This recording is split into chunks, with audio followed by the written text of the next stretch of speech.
I like shotguns and bubblegum, and I'm all out of bubblegum. Today on SturmFront The Mutant War. What is essentially Smash TV meets Doom and Duke Nukem comes a freaking metal as hell shooter. Some call it part bullet hell, but I think it has a closer relationship to Smash TV myself. What you get here is a very arcade experience that is very violent, incredibly gruesome, and very sexualized, which is why I would also compare it to Duke Nukem than just Doom. Because if it was just simply violent, I would just say it's Smash TV meets Doom. But both visually and plot-wise involves a lot of weird sexual elements that really make me think of Duke Nukem at the same time. 2D and sprite to galore, the game is mashed with many mutant aliens, a sequel to the developer's previous game, 1917, The Alien Invasion, taking place far later in the future. You find out that the aliens may have gotten the last laugh from their previous encounter. You play as Siegfried, a last attempt to end a cancerous growth that is leading to the extinction of humanity. Siegfried is able to aim in every direction in a twin-stick shooter fashion, so hence, this is one of those games where, even if you're playing on PC, highly recommended to play on a controller. You'll be able to aim and shoot, walking in every direction you want, in the opposite way of where you're shooting if necessary. Now, there are 3 difficulties: easy, normal, and hard. I played through the game on normal and had moderate difficulty with certain sections of the game. I have tried hard, as you have to beat the game once to get hard unlocked, and boy, is it fucking hard. Actually, to the point where it's questionable on one of the options. I always like having options available versus not having any control over them, but one thing I think is odd is on easy mode you can use a flamethrower in all difficulties. But on easy mode your flamethrower can block bullets, but it can't on normal and hard, which is weird to me because on hard there are not only more bullets, even from regular enemies that wouldn't use them in normal, but bullets even go faster. And Siegfried moves like a slow-ass tank, which is one of my complaints in the game, actually. If you're gonna go with a very bullet hell kind of sense, you feel like you're kind of screwed in a lot of cases once you start encountering bullets that move faster. The slower bullets aren't as bad, but once you start encountering bullets that move much faster, it basically becomes more of a game of predicting what the enemies are going to do than dodging the bullets. Because if you're really close to enemies, there really isn't an option to dodge the quicker bullets, as you don't really have the time to. It's a bit of a shame in some instances. It feels more like you need to recognize the patterns of some enemies versus just being able to dodge between the bullets. It depends on which specific bullets we're talking about, though. It's not impossible. Obviously, the further you're away with some enemies, it's not as much of a problem. But the closer you are to faster shooting enemies, sometimes you're kind of just screwed. And you only get 3 hits. Luckily, you have infinite continues, so you can always respawn at the beginning of every level. So, you have ghouls and goblins and ghouls system where you can die all you want, but you gotta start the stage over again. And that kinda actually sucks a little bit, because there is a powering system to your gun. Every time you power it up, the spread is increased, which is, of course, magnificently useful in a game where hordes of fucking alien things are trying to eat your fucking face. So, when you die and restart level, you start back on power 1, and you have to go gather power-ups in the stages to get your big spread. Now, there are a few different guns you can get. Your basic gun is infinite, and other guns you get have limited ammo. I liked the bouncing one that bounced off walls and stuff, but most of the other guns I felt were kind of more of a hindrance, honestly. If used properly, admittedly, some of them have their uses, like the mortar gun does a lot of damage, but when there's like 20 enemies coming for me, and the mortar only blows up a small area and then throws a few small chunks of bullets sometimes around, it just doesn't feel as useful compared to just having one of the split guns. But there are a few that are useful, but most of the gimmicky ones that are on a split just didn't feel very useful to me. Outside of that, you have your flamethrower, as I mentioned, which can block bullets in easy mode, but the main use of your flamethrower is to seal spawn units. There are these patches of flesh that spawn units, and they will eventually stop spawning on their own. However, you get more points upon burning them before they spawn all the enemies they can spawn. So if you're going for a high score, it's very recommended to burn these ASAP. But high scores don't really do anything for you outside of, I got the high score. There's no lives or benefits to be gotten from it, so it's kinda eh. It's kinda eh. Overall, there is a pretty short story, but there is a actual story where this kind of game would normally just have maybe a beginning and an end and not a lot of middle ground. There is a story told throughout the game if you seek out these glowing skulls.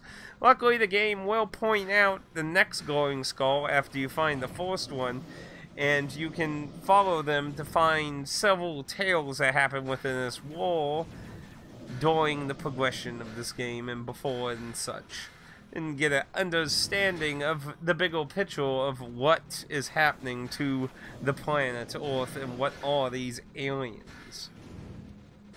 I wouldn't say it's like super in-depth, but admittedly, out of games of this caliber, it's a lot more story than I ever usually see told in them.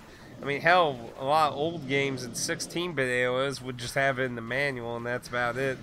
So, I give them some props in trying to put a story in here a bit, but there's no real satisfying conclusion to the end, so it's definitely not a game I would recommend for the story. And there's also the crime that it's not two-player, which is really odd, because this type of game is just begging for two-player, and I think two-player would have been a really fun option for hard mode, but there is not, and it is single-player, and while that is not necessarily a horrible sin, it is just slightly odd when normally these kind of games you would usually see them have a two-player option. And if you're playing on consoles that have achievements and such, you do have trophies and achievements available for this title as well for Wii play value, but most of them are just progressional and beat the game on hard. And of course the classic beat the whole game on hard without dying. That's, you know, always fun. Fun. Honestly, I actually liked this game. This was physically done by WetArt's game. However, this game's been available for a few years on different consoles and on PC especially. But the physical edition, which is both PS4 and Switch, was done by WetArt Games, and this is honestly one of the better games. I usually don't give a lot of good criticism. I don't give a lot of good credit to most of the games. A lot of them are cheap shelfware stuff, and even though good old titles are still a bit hard to justify for a physical version, but you know, I always get the physical versions most of the time, so this is one of the better games. There were no throwables like grenades or anything. Sometimes that's an option in some games like this. You just your gun, and your flamethrower, and a giant wall. And that's really all it really is. So, would I recommend this game, personally? If you like games that are top-down twin-stick shooters, this is actually a fun little wump. I definitely would recommend checking it out. price points are a little different in a few different places, but let's first say, what would I give the value of this game? This is a shorter game. It took me about, I think, 2 hours and 20 minutes. The average is around 2 hours for beating through the game. So it's not a super long game. But I actually did enjoy it, even though I had some criticisms over it. It has a very nice sprite work. It has a very metal soundtrack. Not my cup of tea in music, but honestly, I think they did a very nice job, and there's some really crazy artwork used on the loading screens and that you get rewarded after finishing the game that they did for this game. So I feel like this was a team's passion project, I feel. But I actually liked the game. I think $10 is a reasonable price for this. 2 hours is a pretty short play time, but 10 hours is a good price for that kind of entertainment, in my opinion. Of course, you can always go cheaper if you want to. And prices are a little different. On PC, it's $4.99, and you can get this DRM free from Itch.io. So if you want DRM free, there you go. But if you want on console, you're sadly going to be paying a little bit more at the $9.99 price. So it would be the $10 recommendation that I recommend. Of course, if you want to go physical, like I do, you're looking at a bit more. The PS4 version is sadly sold out. You can't find it anymore, and that's a bit, a bit of a problem. So let's focus on the Switch first. So after the PS4 version sold out, not limited one, but Red Art Games announced the Switch version. The Switch version is still available through Red Art Games and Video Games Plus.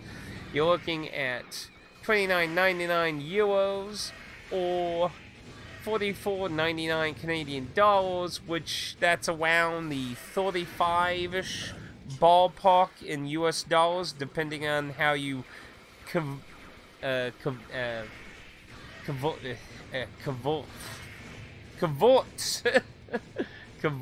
the price tag.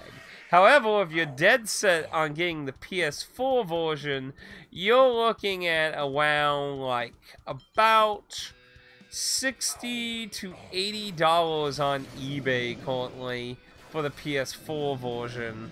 So I don't really recommend that. Do I recommend getting the physical version? If you're really into top-down games, it could do worse. But personally, I would think it'd just be better to get the one on Itch.io.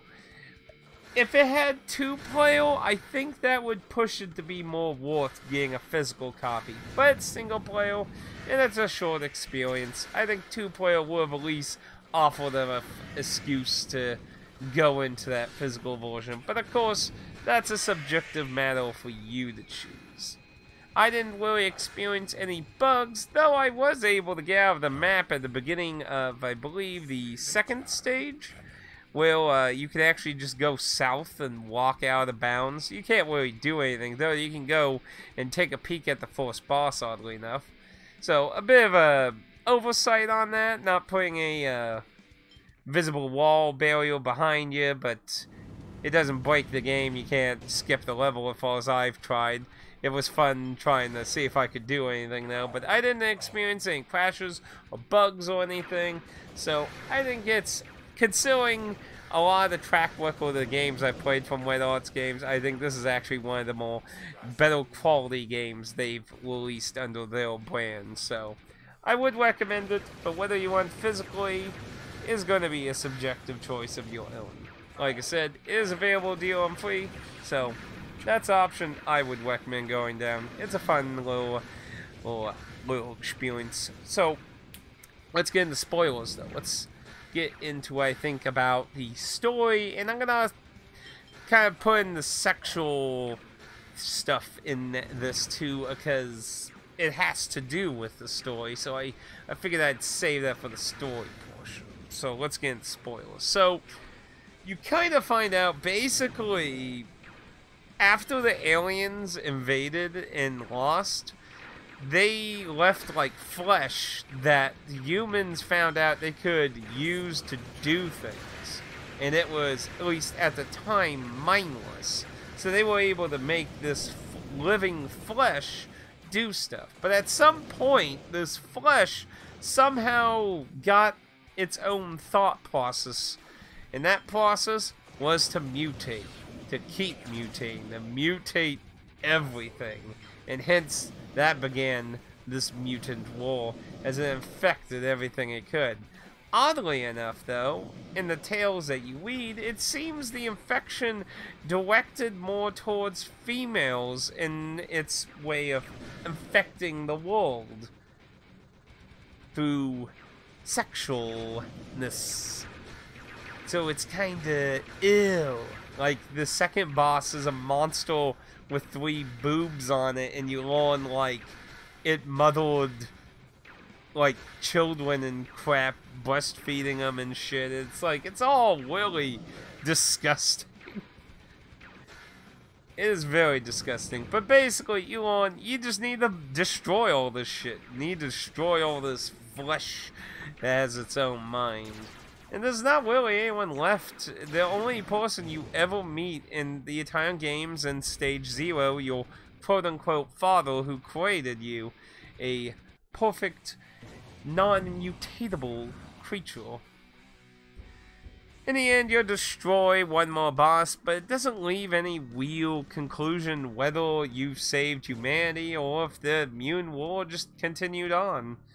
No, nothing's really satisfied and left very vague on whether anything really happened. But after you beat the game, you do unlock an art gallery in hard mode. And that's really it.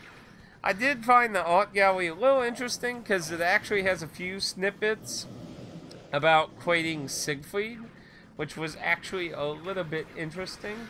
But outside of that, it's just kind of eh. But they do have a lot of nice artwork about the game and stuff. I do feel like the team was a very little passionate team of that, but outside of that, it's just a top-down shooter. It's pretty basic.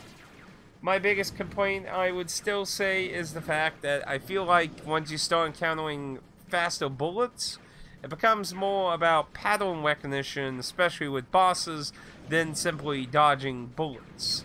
Because most of them, if you just know the pattern the bullets work, you can just work with that and instead of really needing to like dodge in between them like a bullet hell game would have you. Because Siegfried moves so damn slow. That's like my biggest complaint really with the game. Out of that, it's all right game, honestly.